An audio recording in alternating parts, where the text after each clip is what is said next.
बिस्मिल्लाहिर्रहमानिर्रहीम। अस्सलाम वालेकुम। विनस स्पोर्ट्स के साथ आपका मेज़बान शहज़ादा मोइन हाजिर है। आज पाकिस्तान क्रिकेट टीम के कप्तान सलमान अली आगा अब से कुछ देर बाद जो है प्रेस कॉन्फ्रेंस करेंगे। पाकिस्तानी टीम बांग्लादेश रवाना हो रही है और कैंप जो है national bank cricket stadium Karachi में जारी रहा और आज इसका आखिरी रोज़ है। कल टीम ने रवाना हो जाना है। 15 रुकनी दस्ता जा रहा है और साथ साथ कुछ सीनियर प्लेयर्स भी इस कैंप का हिस्सा बने रहे। कोच ने कुछ नए अंदाज में ट्रेनिंग करवाई और अब देखते हैं कि बांग्लादेश में क्या रिजल्ट आता है। बांग्लादेश के ख़िलाफ़ होम सीरीज़ में हमने कामयाबी हासिल की और उम्मीद करते हैं कि बांग्लादेश में भी हम कामयाबी हासिल करेंगे। उसके बाद पाकिस्तान टीम ने जो है वेस्ट इंडीज़ के ख़िलाफ़ वनडे और T20 सीरीज़ खेलनी है अमेरिका में और उसके लिए हम देखेंगे कि वनडे के लिए कौन से सीनियर प्लेयर्स टीम का हिस्सा बनते हैं। जहाँ तक यहाँ पर बात करें पाकिस्तान के हेड कोच की माइक हसन की, तो जहां उन्होंने कहा कि हम नौजवान खिलाड़ियों को बहुत ज़्यादा मौके फराहम कर रहे हैं। हमारा टारगेट वर्ल्ड कप है, एशिया कप है, जहां पाकिस्तान टीम अच्छा परफॉर्म करे।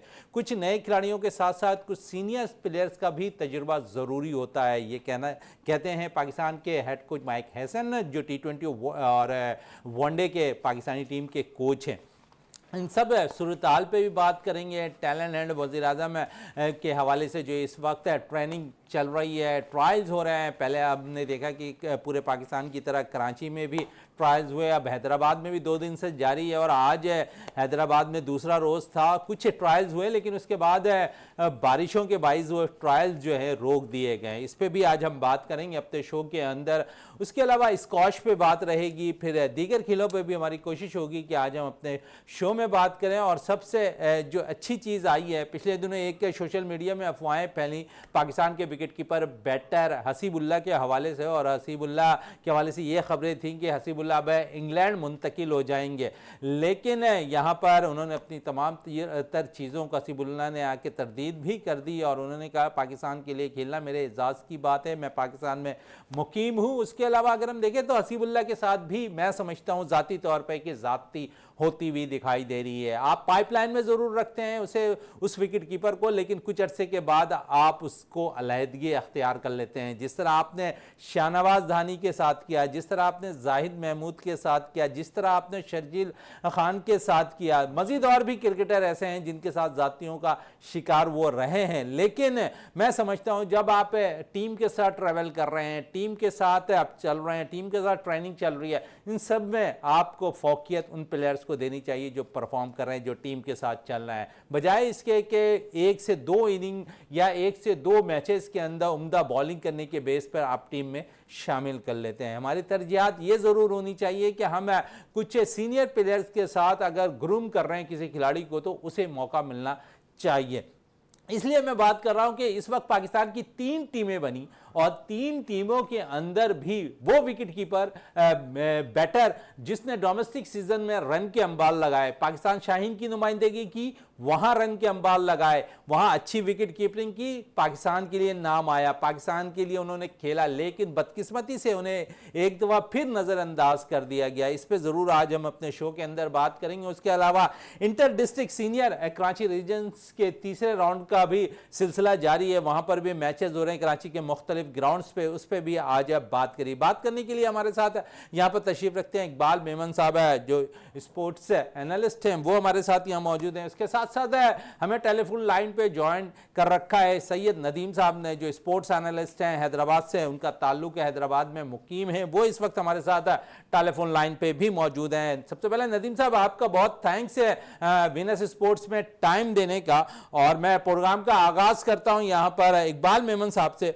इकबाल मेमन साहब, इस वक्त अगर हम देखें जो पाकिस्तान की टीम बांग्लादेश के टूर पर जा रही है, आज आखिरी रोज है कैंप का, यहां पर पाकिस्तानी कप्तान सलमान अली आगा जो T20 के कप्तान है, वो आज अब से कुछ देर बाद प्रेस कॉन्फ्रेंस भी करेंगे इस टीम के हवाले से।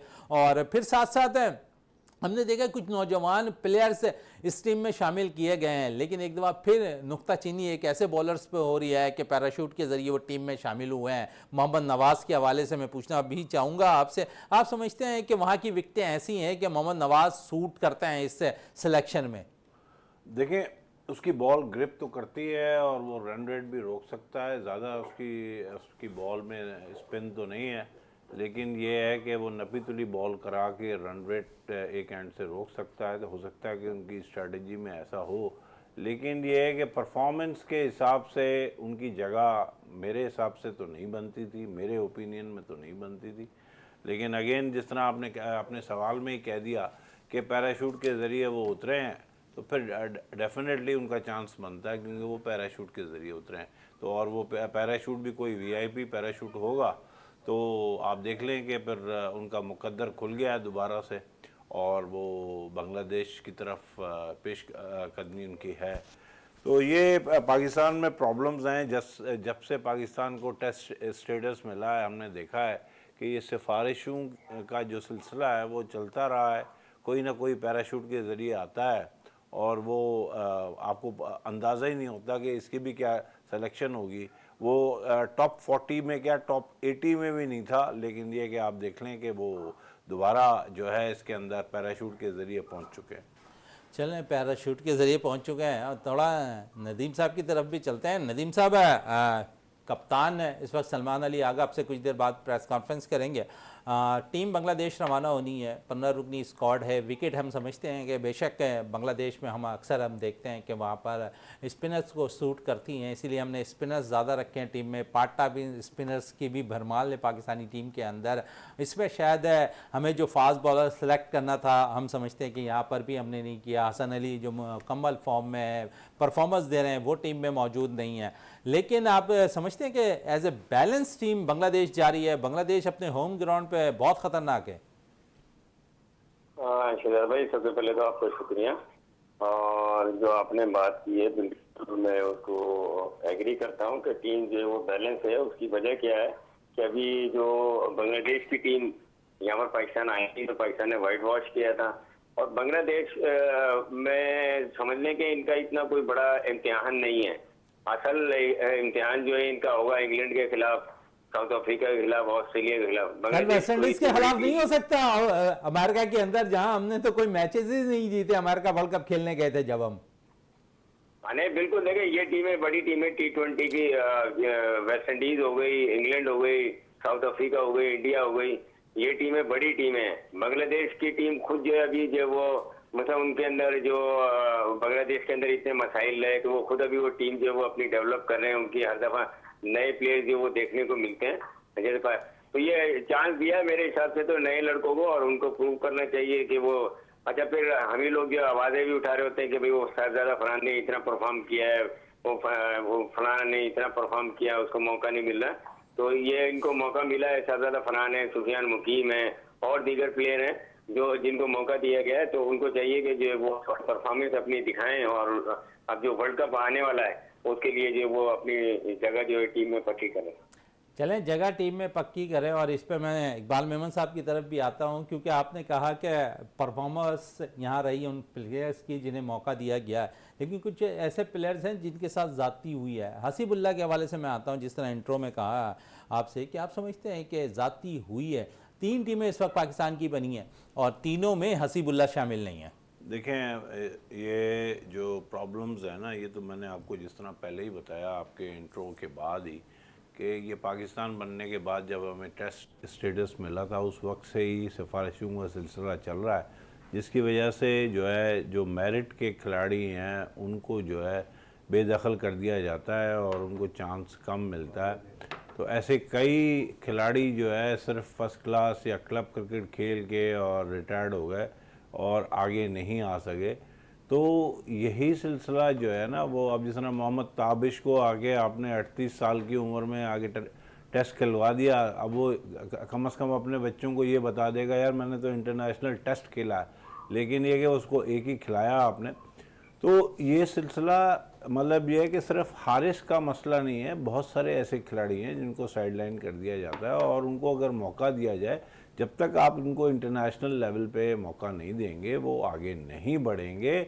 और देखिए, मैं आपको एक चीज़ बता दूं, बार बार मैं अपने प्रोग्राम्स में बताता हूं कि बांग्लादेश आपको पिछले दफ़े जब आया था तो ठीक ठाक फैंटी लगा के गया था ना, मतलब 2 टेस्ट मैचेस बांग्लादेश खेला। T20 खेलने जा रहे हैं, T20 में हमारी टीम तो बहुत मजबूत है। सर अभी उन्होंने उनके साथ भी श्रीलंका के साथ अच्छी परफॉर्मेंस दी है, और अभी कल वाला मैच भी जीता है।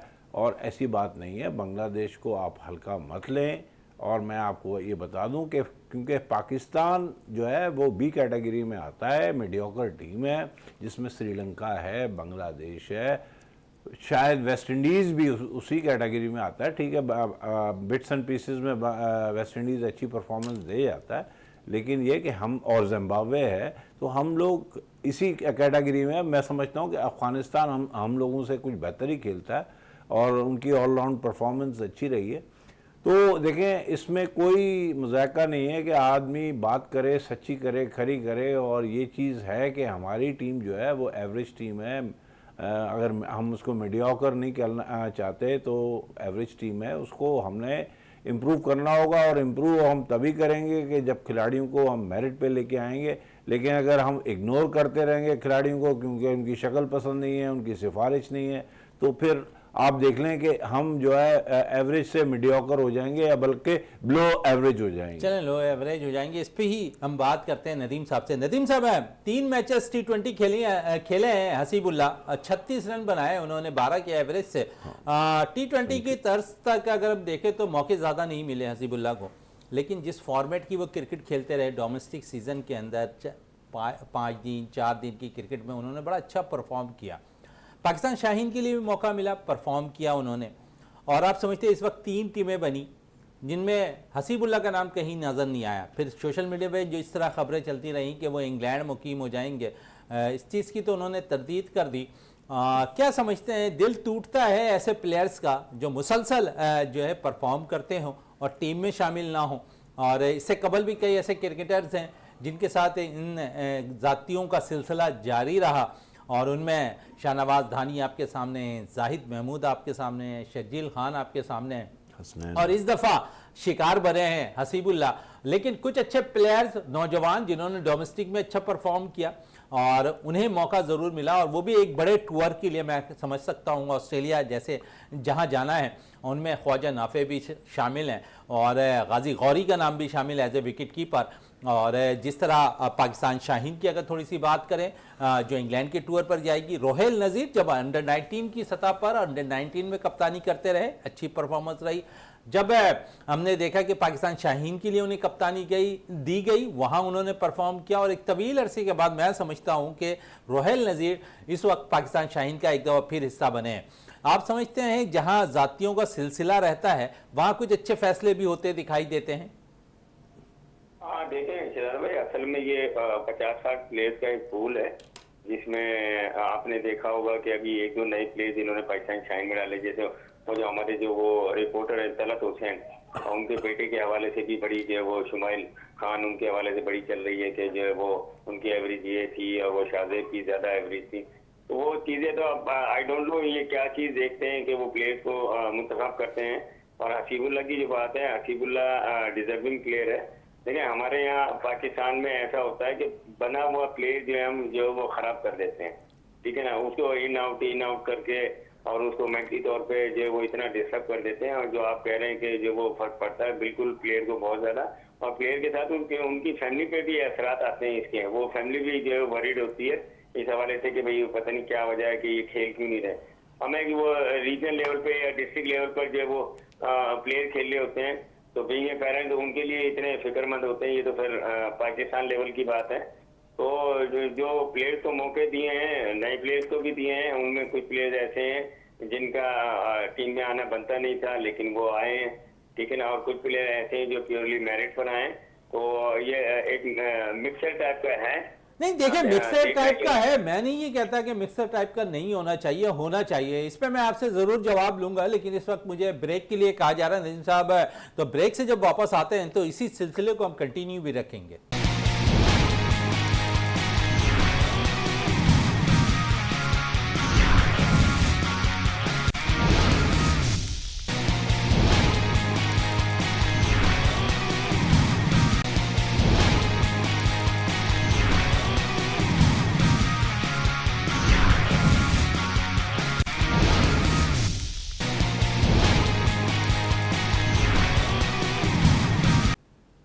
Welcome back. और वक्फे से कल हम बात कर रहे थे सैयद नदीम साहब से कि हसीबुल्लाह के हवाले से और कितना असर पड़ता है खिलाड़ियों पर जब वो टीम में शामिल नहीं होते और रेगुलर आपकी टीम के साथ ट्रैवल कर रहे हो और फिर अचानक आपको जो है टीम से ड्रॉप कर दिया जाए और फिर किसी भी तर्ज की क्रिकेट को आपको टीम में शामिल ना किया जाए।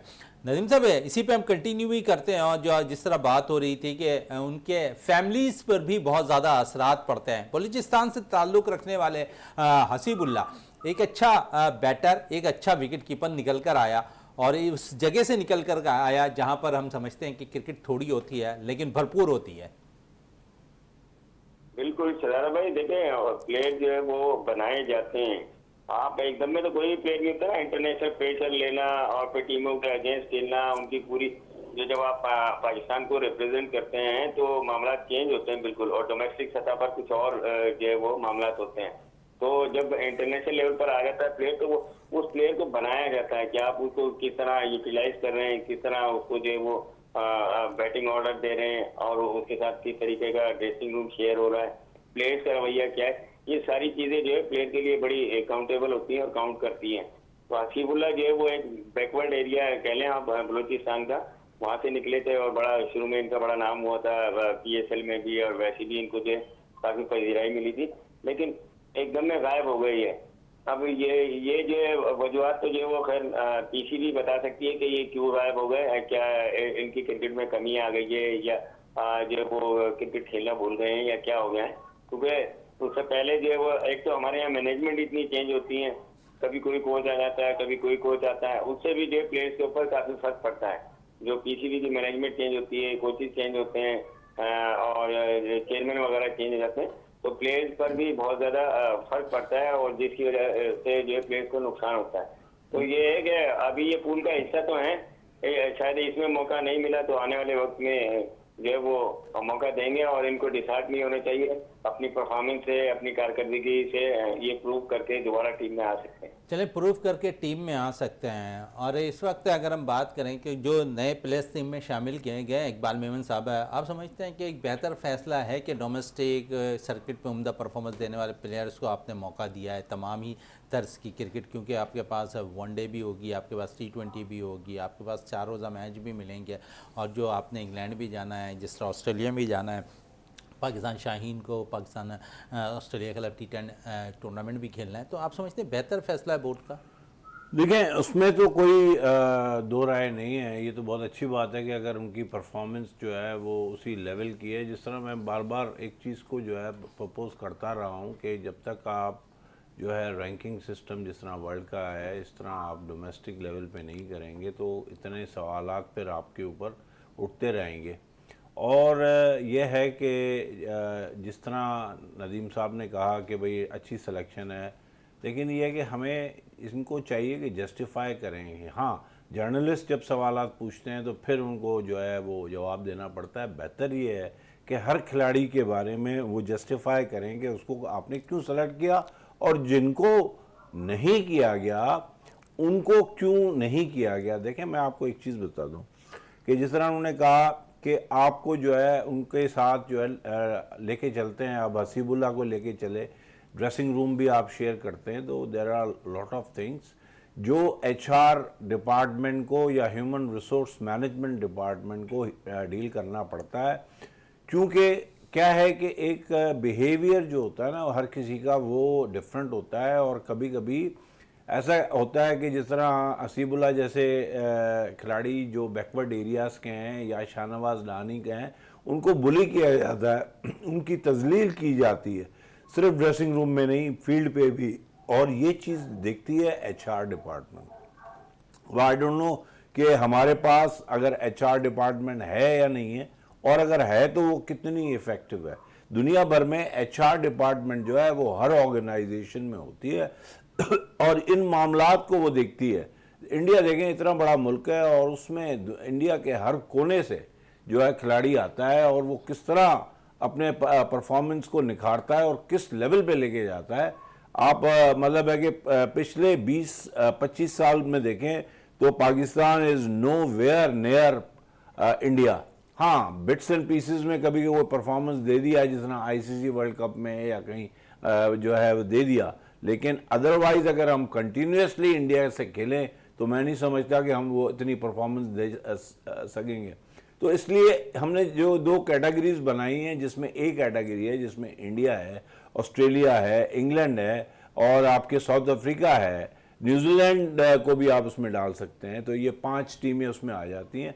बाकी जो हैं वो एवरेज टीमें हैं जो बी कैटेगरी में आती हैं। तो देखें, मैं आपको एक चीज़ बताऊं कि फर्स्ट क्लास में जिन्होंने परफॉर्मेंस किया है, मैं उनसे कोई भी चीज़ लेना नहीं चाहता, nothing I am going to take away from them. उनकी परफॉर्मेंस डेफिनेटली है फर्स्ट क्लास लेवल पे, मगर क्या वो इतनी इफ़ेक्टिव है कि वो इंटरनेशनल टूर पे जाके जो है वो बहुत अच्छा करेंगे? क्या उन्होंने पाकिस्तान में इतना अच्छा किया है कि उनको वो मौका दिया गया? चलिए वो मौका दिया जाए। और नदीम साहब आपकी तरफ आऊँ, शाहनवाज धानी, जाहिद महमूद, शर्जील खान, अजीम गुम्मन, कई नाम हैं हैदराबाद से ताल्लुक़ रखने वाले, और वहाँ उनके साथ ज़्यादती होती रही। अगर हम देखें तो हसन अली कमबैक करते हैं और ऐसा लगता है कि कभी कभी वो आंखों का तारा भी बन जाते हैं वो क्रिकेटर अचानक आकर। आप समझते हैं किसी वक्त में अब ऐसा लगता है कि शाहनवाज दानी भी आंखों का तारा बन सकते हैं, वापसी हो सकती है उनकी? हाँ देखें जरा भाई, पाकिस्तान में तो हर चीज पॉसिबल है, और जो कोई अच्छी एक दो परफॉर्मेंस अगर शाहनवाज दानी की हाईलाइट हो जाती है वो डेफिनेटली टीम में आ सकते हैं। जैसे मोहम्मद हसनैन को आप देख लें। जी, मोहम्मद हसनैन हाँ, वो जो वो मुसलसल टीम के साथ थे, फिर एकदम में जो वो साइड हो गए, और वो चैंपियंस कप जो हुआ उसमें बेस्ट प्लेयर भी बने वो। अच्छा, जब पाकिस्तान की तरफ से खेले तो फिर उनकी परफॉर्मेंस वो नहीं रही, लेकिन ये कि देखे जो कोचिंग स्टाफ है या दीगर लोग हैं उनका काम यही है कि उसको राइट डायरेक्शन बताना कि भैया आप यहाँ पे लैग कर रहे हैं, ये कमी है आपके अंदर, इसको दुरुस्त करें। क्योंकि इतने पेस के बॉलर आपको पाकिस्तान में बहुत कम मिलेंगे कि 155 प्लस पेस पे जो बॉल कर रहे हो। तो उनमें से एक मोहम्मद हसनैन है, और शाहनवाज धानी जो है वो शुरू में आए थे, PSL में बेस्ट बॉलर भी हुए, फिर पाकिस्तान की तरफ से भी खेले, अब वो उसमें फिर आकिब जावेद की स्टेटमेंट। अच्छा, बड़ी अच्छी बात आपने कही और मुझे एक सवाल अचानक याद आ गया। और इस वक्त अगर मैं बात करूं तो जिस तरह नौजवान खिलाड़ियों को मौका पाकिस्तान टीम ने, क्रिकेट बोर्ड ने दिया है, और उसके साथ साथ कुछ नौजवानों के साथ ज़्यादती भी की गई है जो परफॉर्मर भी रहे लेकिन उन्हें मौका नहीं दिया गया, शायद लेवल की बात आ जा रही है। और उसमें एक मैं समझता हूँ मुश्ताक करोड़ों का नाम भी ऐसा है कि जिन्हें इस वक्त पाकिस्तान के किसी भी फॉर्मेट के लिए अगर मुंतखब किया जाए ना, मैं समझता हूँ कि बड़ा बेस्ट प्लेयर है। इतना अच्छा बॉलर आपको शायद मुश्किलों से इस वक्त मिलता हुआ दिखाई दे, क्योंकि आपके पास कई बॉलर्स आए और आपने शायद गुमनाम कर दिया उन्हें। एक ऐसा उभरता हुआ सितारा आपके पास आ रहा है जिसे ग्रूम करने की ज़रूरत है। आपने अभी 3 तर्ज की क्रिकेट बनाए, चले मैं मेन की बात छोड़ दें, पाकिस्तान मेन टीम की, शाहीन पे आपके पास जगह थी, फिर ऑस्ट्रेलिया के लिए पाकिस्तान टीम का जो इंतखाब हुआ वहाँ के पर जो है पाकिस्तान में इसकी जगह बन सकती थी। आप समझते हैं उसके साथ भी ज़ाब्ती रही है? हाँ नहीं, अभी इस दफा तो मुश्ताक करोड़ों का नाम टीम में है और उनको सेलेक्ट किया गया मुश्ताक करोड़ों को। अब ये है कि उनको जाके प्रूव करने की जरूरत है कि भाई काफी जो है उनके हवाले से जो बातचीत हुई है मीडिया पर, सोशल मीडिया पर लोगों ने बहुत ज्यादा उनके हवाले से बात की है, और नो डाउट 12 मैचेस में 72 विकेट्स लेना कोई आसान बात नहीं होती है। इतनी विकेटें भी उन्होंने ली और अच्छी परफॉर्मेंस भी थी। तो अब ये है कि उनको प्रूव करने की जरूरत है, वो जाएं टीम के साथ खेलें और जो वो प्रूव करें कि भाई मैं वाकई में बेस्ट हूँ। और आप देखें जब तक प्लेयर परफॉर्म करता रहता है तो वो जो है वो PCB हो चाहे कोचिज हो, कोई भी उनकी आंखों का तारा बने रहते हैं। जब परफॉर्मेंस का ग्राफ नीचे गिरता है तो फिर आपके लिए मसाइल शुरू हो जाते हैं। इसकी मिसाल आप देख लें, बाबर आजम को देख लें, रिजवान को देख लें। इनसे बड़ा तो मकसद बाबर आजम से बड़ा तो कोई बैट्समैन दौरे हाजिर में पाकिस्तान में कोई मौजूद भी नहीं है। चलिए, जिस दौरे हाजिर में मौजूद नहीं है, बांग्लादेश के टूर में मुश्किलात होगी बैटर को, वहाँ बाबर आजम की जरूरत हमें पड़ सकती थी। आप बिल्कुल देखें, बाबर आजम जो है वो मुझे इतना कोई मैं तो ये कहता हूँ बाबर आजम बने बनाए प्लेयर हैं, वो आपको एक ऐसा एसिड मिले और पाकिस्तान में उनसे बेहतर जो है टेक्निकल कह लें, स्किलफुल कह लें, और वैसे भी आप वर्ल्ड रैंकिंग में भी आप देखें तो उनकी जो रैंक रही है वो आउटस्टैंडिंग रही है, तो उनसे बेहतर कोई बैट्समैन था नहीं। लेकिन आप सिलेक्शन की है इन्होंने, नए लड़कों को मौके दिए, हो सकता है कि शायद उनको चेक करना चाह रहे हो वर्ल्ड कप से पहले। इस वजह से बाबर आजम और रिजवान को मौका नहीं दिया। शाहीन भी बाहर है, हसन अली का आपने जिक्र किया, हसन अली भी जो है वो, अच्छा कुछ प्लेयर्स का इंजरी का भी इशू होता है लेकिन वो डिस्कस नहीं करते या वो चीज हम तक पहुंच नहीं पाती। सर ये भी एक वजह बचना भी है। चाहते हैं, ऐसे टूर्स में बचना भी चाहते हैं जो मुर्दार विकटें हों जहां पर जान लगाना पड़े। हाँ बिल्कुल, वो इंजरी के चांसेस बढ़ जाते हैं। जब आपको ज्यादा जान लगानी पड़ती है तो फिर आपके इंजरी के चांसेस होते हैं, फिर टफ टूर होता है तो उसमें वैसे ही जो है। अच्छा क्रिकेट में ये देखा गया है कि जो कई प्लेयर ऐसे हैं जो डिस्ट्रिक्ट में क्लब में जो ओपन कर रहे होते हैं, जब वो कोई अच्छी क्रिकेट खेलते हैं तो वो बोलते हैं भाई हमें तो नीचे भेज दें, तेज बॉलर हो, तो प्लेयर्स ऐसे भी बचते हैं। कई प्लेयर्स के जो है वो कैमोफ्लेज कर लेते हैं कि जो हमें जो है वो हाइड कर दें इस टूर नेक्स्ट में हम देखेंगे, तो ये भी वजूहत रहती हैं। लेकिन जिस लेवल पर ये खेल चुके हैं और खेल रहे हैं, इनके लिए कोई ऐसा इशू मुझे नहीं नजर आता कि जो इस किस्म का इशू होगा कि चलें इस किस्म का इशू। इकबाल मेमन साहब, बाबर आजम, देखें बाबर आजम की तो दो राय है नहीं और मैं बिल्कुल नदीम साहब की बात को इंडोर्स करूंगा। If he is not the best then no one is better than him. अगर वो सबसे बेस्ट नहीं है तो उससे अच्छा इस वक्त पाकिस्तान में कोई नहीं है, ठीक है। शाहीन के लिए क्या कहेंगे? शाहीन के लिए भी यही, नंबर 1 स्ट्राइक बॉलर है आपका, ठीक है, रन्स भी ज्यादा नहीं देता। इस वक्त पाकिस्तान में यही बेस्ट है। हाँ बाकी दूसरे बॉलर्स हैं जिसमें हम हारिस रऊफ हैं, लिमिटेड ओवर्स के लिए बहुत अच्छे हैं, और आपके नसीम शाह हैं, हसन अली को आप ट्राई कर सकते हैं। लेकिन ये कि इस तरह सिर्फ हसन अली नहीं मगर ऐसे और बॉलर्स हैं, अगर जितना हसन अली को आपने मौका दिया है, क्या आपने शाहनवाज दानी को दिया है या आपने जो है हसनैन को दिया है, तो मतलब 155 या 157 kilometre per hour Graham would को वो सिर्फ इसी वजह से लेके आते हैं कि वो स्पीड पे बॉलिंग कराता है, कोई विकेटें ज़्यादा नहीं लेता। जोफ्रा आर्चर विकेटें भी लेता है, लेकिन जो ग्राहम वुड है वो जो है टेरर क्रिएट करता है। तो ऐसे बॉलर्स जो हैं वो होना बहुत ज़रूरी है। दूसरी बात यह है कि अगर आप उनको फील्डिंग देंगे तो वो विकेट भी लेके दिखाएंगे, ठीक है ना। आप जो है क्लोज इन फील्डर्स खड़े कर दें, शॉर्ट बॉल उनको कराने दें, फिर आप देखेंगे कैसे विकेट्स मिलती हैं। लेकिन यह कि अगर आप चाहते ही नहीं है कि वो आगे बढ़े तो फिर आप देख लेंगे फिर यही रिवॉल्व करता रहेगा, यही मसाइल होते हुए दिखाई देंगे। थोड़े से इंग्लैंड और इंडिया के टेस्ट पे आते हैं। नदीम साहब आपसे पूछना चाहूँगा कैसा रहा ये सीरीज़? आपने देखा भी होगा और ऐसा लगता है कि भूख जो होती है ना बैटर्स की इस सीरीज़ के अंदर नज़र आई। हाँ बिल्कुल, देखें इंडिया जो है वो आपके इंडिया में जैसे अभी इकबाल मेमन साहब ने पहले जिक्र किया कि 20-25 साल से आप देख लें इंडिया की तो टीम जो है वो आपको जो आउटस्टैंडिंग ही नजर आती है, ठीक है। उनका जो प्लेयर आता है, किसी भी प्लेयर को आप देख लें, कोई बॉलर देख लें, वो इतना पॉलिश हुआ आता है कि वो आके फौरन जो है वो वर्ल्ड रैंकिंग में भी टॉप पर आ जाता है और ये परफॉर्मेंस भी देना शुरू हो जाता है। कहा जाता था कि भाई विराट कोहली और ये अपने रोहित शर्मा ये चले जाएंगे तो एक बड़ा गैप आ जाएगा, ये हो जाएगा, वो हो जाएगा। आप देख लें शुभमन गिल आए तो उन्होंने जो तारीखी इनिंग खेल दी, ठीक है ना। और उसके अलावा जायसवाल को देख लें, आप ऋषभ पंत को देख लें, तो मकसद उनका तो जो है वो स्ट्रक्चर इतना अच्छा बना हुआ है कि उनकी जो फर्स्ट क्लास और उनकी जो इंटरनेशनल है उसके दरमियान में गैप बहुत कम है। हमारे पाकिस्तान में अच्छा ये अब से कुछ अरसे कबल तक अगर हम देखें ना यहाँ पर नदीम साहब है तो स्ट्रगल कर रही थी इंडिया की टीम अपने बॉलर्स पे ना होने पर।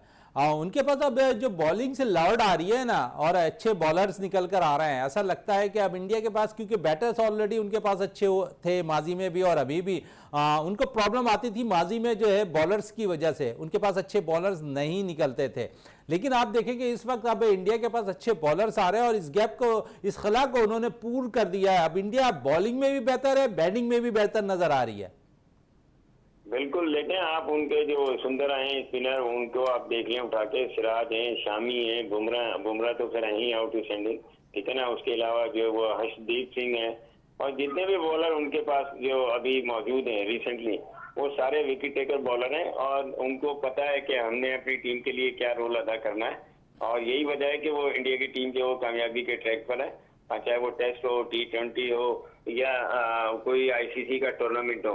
आपने देखा होगा कि इंडिया की टीम हर मरतबा जो है फेवरेट होती है। अच्छा एक तो ये भी वजह है, दूसरा ये कि उनको ICC की तरफ से भी जो वो सपोर्ट होती है, जैसे वर्ल्ड कप के अंदर एक ही वेन्यू पर उनके मैचेस हुए, दूसरी टीमों ने 8-8 हज़ार किलोमीटर जो है वो ट्रैवल किया, तो वो थोड़ा सा बेनिफिट जो है वहां से भी ले लेते हैं वो, कि अपनी आईसीसी में मनमानियां करवा लेते हैं, पिचेज अपनी मर्जी की रखवा लेते हैं। तो ये सारी चीजें काउंट करती हैं। और इसी वजह से, और हम ये नहीं करें कि उनको खेलना नहीं आता, खेलना भी आता है, और आउटस्टैंडिंग टीम है इंडिया की।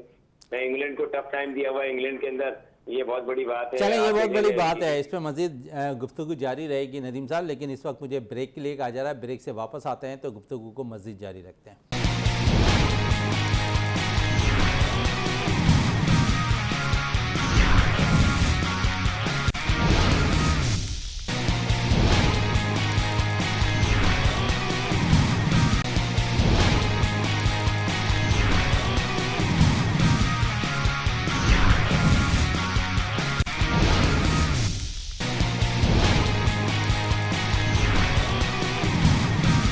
Welcome back. और हम बात कर रहे थे वक्फे से कबल इंडिया और इंग्लैंड की टेस्ट सीरीज़ के हवाले से, और थोड़ी सी ऑस्ट्रेलिया और वेस्ट इंडीज़ की बात करें तो यहाँ पर वेस्ट इंडीज़ के बॉलर्स बड़ी अच्छी बॉलिंग का मुजाहरा भी ऑस्ट्रेलिया के ख़िलाफ़ करते दिखाई दिया। मैंने इसलिए ये सवाल नदीम साहब की तरफ लेके जा रहा हूँ कि इस वक्त पाकिस्तान को वनडे और T20 सीरीज़ खेलनी है वेस्ट इंडीज़ के ख़िलाफ़, और ऐसी विकेट पर खेलना है जहाँ पर आपको भी वसी तजुर्बा नहीं, लेकिन वेस्ट इंडीज़ टीम को जो ज़रूर अमेरिका में तजुर्बा ज़रूर हासिल है। क्या कहेंगे इस पर, कितनी मुश्किलात खड़ी कर सकते हैं वेस्ट इंडीज़ के बॉलर पाकिस्तान के बैटर्स को? देखिए, वेस्ट इंडीज हमेशा से जो है अपने बॉलिंग साइड उनकी हमेशा से जो है मजबूत रही है। आप किसी भी दौर में उठाकर देख लें, पहले बैटिंग भी अच्छी हुआ करती थी, Vivian Richard, Ricky Richardson, Garry Sobers वगैरह ये लोग हुआ करते थे, लेकिन उनके बॉलर जो है वो शानदार बॉलर होते थे, और वो पाकिस्तान को टफ टाइम देंगे, आप ये देखिएगा।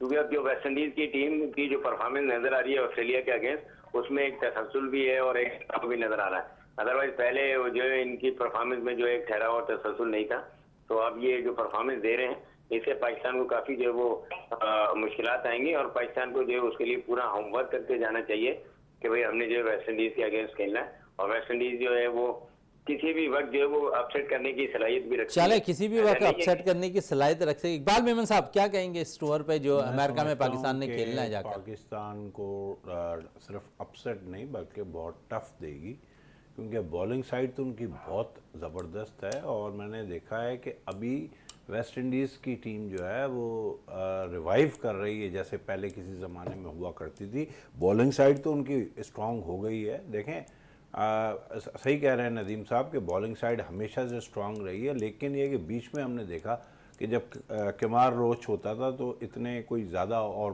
बॉलर्स नहीं थे, लेकिन अब दो जोसेफ खेल रहे हैं, फिर आपके पास सेल्स खेल रहा है, और कुमार रोच अभी इन नहीं है शायद इंजरी की वजह से।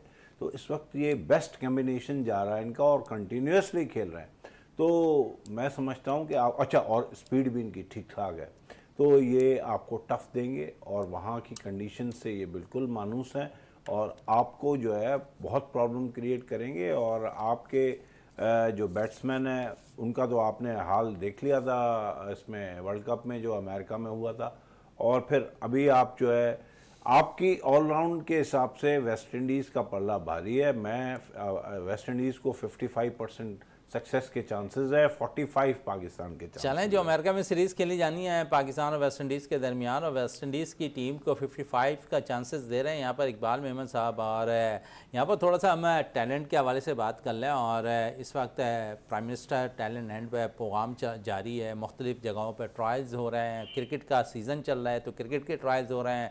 लाहौर कलंदर से पाकिस्तान क्रिकेट बोर्ड के साथ मुंसलिक हो गया इस ग्रास रूट लेवल पर जो है टैलेंट हंट प्रोग्राम में, और इससे कबल हॉकी में भी हमने देखा कि लाहौर कलंदर अपना रोल अदा कर रहा था। लाहौर कलंदर ने कई नाम पाकिस्तान को दिए हैं, पाकिस्तान को अच्छे प्लेयर्स निकाल कर दिए हैं अपने ग्रास रूट लेवल से, और वो प्लेयर जो पाकिस्तान का मुस्तकिल टीम का हिस्सा भी हैं इस वक्त। और लाहौर कलंदर बड़ा अच्छा काम कर रही है, और क्योंकि इस वक्त टैलेंट हंट इसके तहत जो बाकायदा ट्रायल्स हो रहे हैं, इस वक्त हैदराबाद में भी ट्रायल्स जारी थे, आज दूसरा रोज़ था, 2 रोज़ के ट्रायल्स थे, लेकिन आज बारिश की वजह से क्योंकि ट्रायल से महदूद कर दिए गए।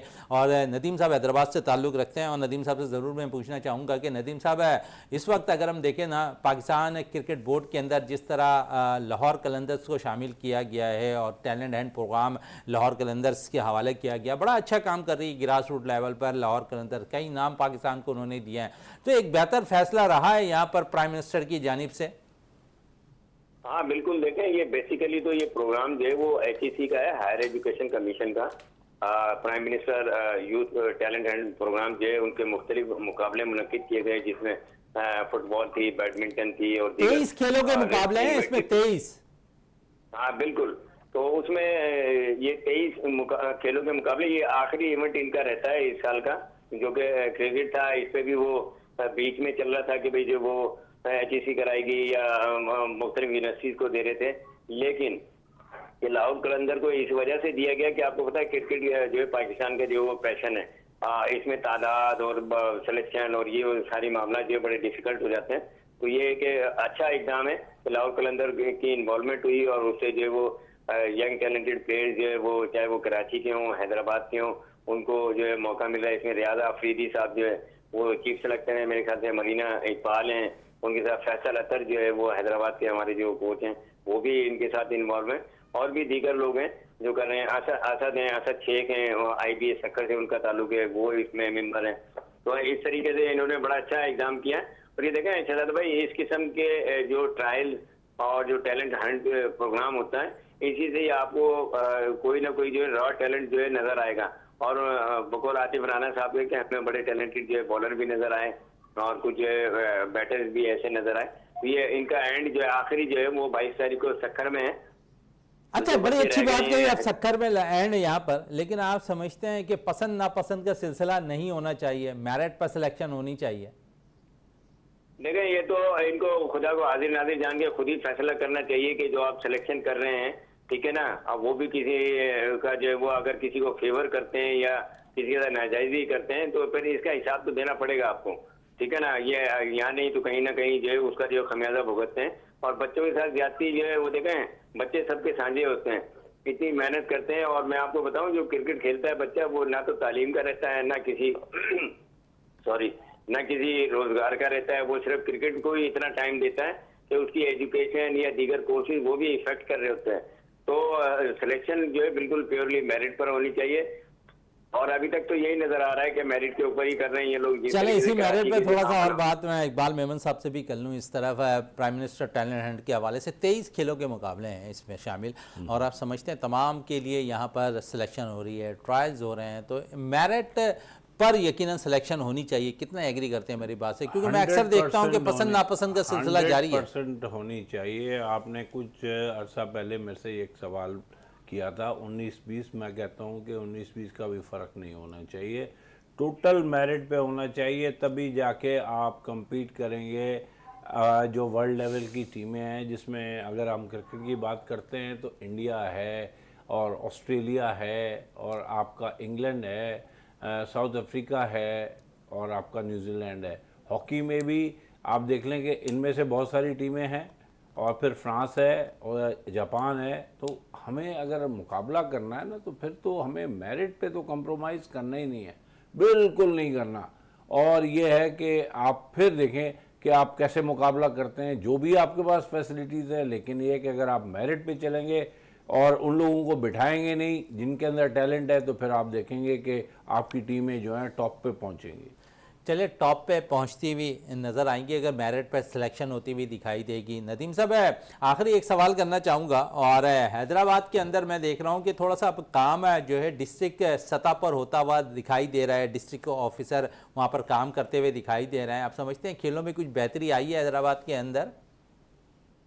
हाँ बिल्कुल, देखें हैदराबाद के अंदर इकबाल मेमन साहब बैठे हुए हैं, यहाँ इन्होंने पब्लिक स्कूल में भी मेला सजाया हुआ है, कोई ना कोई कैंप या कोई ना कोई एक्टिविटी वगैरह देखने को आ रही होती है। और डिस्ट्रिक्ट स्पोर्ट्स ऑफिसर हमारे यहाँ मरियम किरियो साहब हैं, वो भी बड़ी जो वो एजाइल लेडी हैं और खुद जो है वो इंटरनेशनल जिमनास्ट रही हैं, और प्लेयर्स की परेशानियों को, प्लेयर्स के दुख को, प्लेयर्स के दर्द को वो बखूबी जानती होंगी कि जो है वो किस तरीके से प्लेयर जो है वो ट्रैवल करते हैं, उनके साथ क्या क्या माली मुश्किलात होती हैं, किस हवाले से परेशानियाँ होती है, ये सारी चीज़ें हैं। अच्छा, इसके साथ साथ मैं शहजादा भाई आपके यहाँ कराची में हो रही है खतरी प्रीमियर लीग, उसका भी जिक्र करना चाहूंगा। वो भी बड़ी जो है शानदार लीग हो रही है, जिसमें निजाम भाई कोऑर्डिनेटर है। तो इस किस्म की एक्टिविटीज जो है वो हैदराबाद में देखने को नहीं मिलती है। जैसे यहाँ पर कराची में होती है, मुख्तलिफ लीग हो रही होती है, जैसे खतरी प्रीमियर लीग हो रही है या दूसरी हो रही है। तो ये हैदराबाद जो है ये भी नहीं, आप समझते हैं कि मुख्तलिफ कम्युनिटी की जानिब से ऐसी लीग हैदराबाद में नहीं होती है, इसको भी, इस सिलसिले को भी जी इकबाल साहब इस पे कुछ कहना चाह रहे हैं? नदीम साहब, मेरे पिछले दिनों जो है वो बिजनेस कम्युनिटी से बात हुई थी, तो उन्होंने मुझे कहा था कि यार देखो कराची की बात अलग है, हैदराबाद में जब से जो पावरफुल ऑर्गेनाइजेशंस हैं ना, उनकी तरफ से अगर ख़त आता है तो वो जो है वो 50-50 लाख रुपए भी निकल आता है। लेकिन ये कि आप जब कहते हैं या आपने हमें रिक्वेस्ट की हुई है, हम जाके जब उनको बात कहते हैं तो वो हमें पैसे नहीं देते।